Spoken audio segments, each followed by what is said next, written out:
Welcome to Cultivating Her, breaking taboos, balancing hormones, and redefining women's health.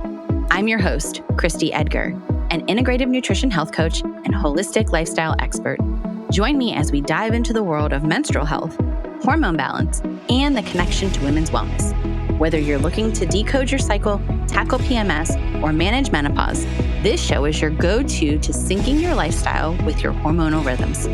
Through candid conversations, practical tips, and a few expert interviews, Cultivating Her empowers women to embrace their cycles and align their lifestyle to boost energy and thrive in every phase of life. Subscribe now and start flowing with confidence as we redefine what it means to be a woman with harmonious health. Hey friends, welcome back to Cultivating Her. If you follow me on social, you know this week I have been talking about duality, that beautiful, uncomfortable tension of holding two truths at once. And I wanted to share a story from this past weekend that showed me just how this is rooting itself in my life lately. Because for most of my life, I've lived in extremes, all or nothing.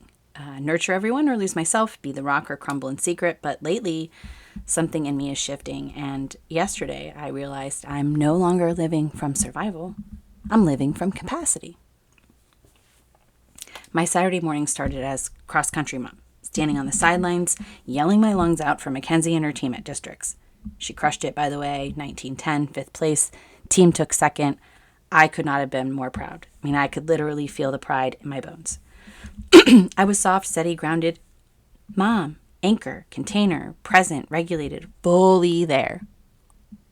100%. But then I packed up the car and took off to Pittsburgh alone. And that's when another part of me came online.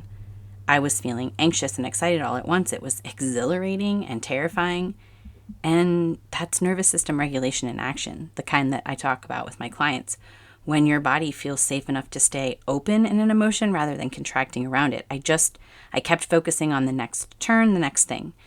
I navigated downtown Pittsburgh, found my Airbnb, got myself ready, took an Uber to the Neon Night Race at Stage AE. I met up with strangers, and I let the night unfold. No agenda, no control, no performance.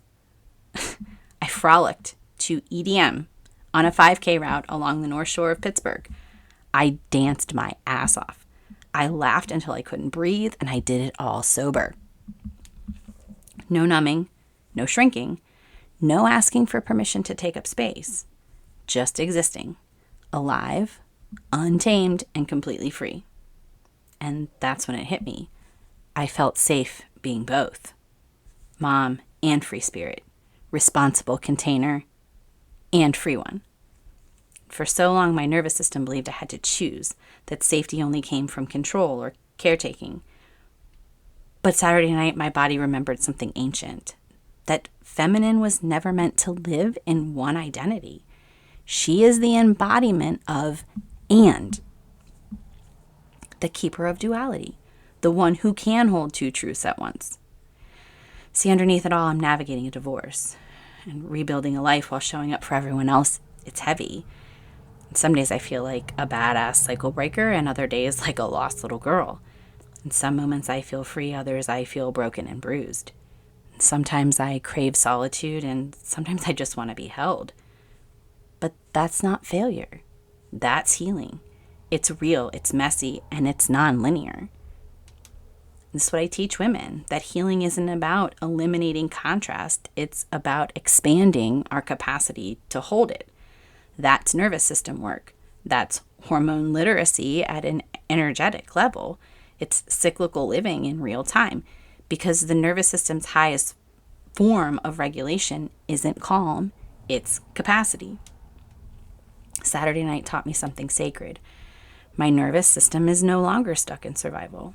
I can cheer for others and choose myself. I can travel alone and feel safe, and I can party without alcohol and feel tremendous joy. I can want connection and keep my boundaries. I can hold grief and feel alive. This is duality in the body. This is emotional regulation lived out. This is feminine reclaiming her fullness. We keep trying to fix ourselves when we feel two things at once, as if contradiction means something's wrong. But what if it's actually a sign of maturity? What if the goal isn't perfect balance, but wholeness? To be both soft and strong, grounded and free, healing and expanding, anchored and wild. Because the feminine was never meant to choose, she was meant to contain. So wherever you are on your journey, I hope this gives you permission to stop picking sides within yourself. You can be both the woman who shows up for others and the woman who chooses herself. You can crave connection and protect your peace. You can be in process and still be whole. Because that's cultivated health. It's not about perfect routines or rigid boundaries. It's about creating safety inside the body to hold your own duality. That's where wholeness lives. So if this episode resonated with you, share it with a friend who's learning to live in her and. And if you want to explore this further, check out my blog series where I dive into nervous system regulation, hormone harmony, living cyclically, mind, body, spirit. And until next time, stay rooted, stay wild, stay whole, be kind, be well, cultivate your health. Thank you for joining me on this journey to educate and empower. I hope you found value in what you heard and will come back to listen again. Together, we're going to create a community of women empowered to transform their health. If you're excited to be part of this, please subscribe, leave a review, and share with the other women in your life who need health support tailored to that X chromosome. Until next time, be kind, be well, cultivate your health.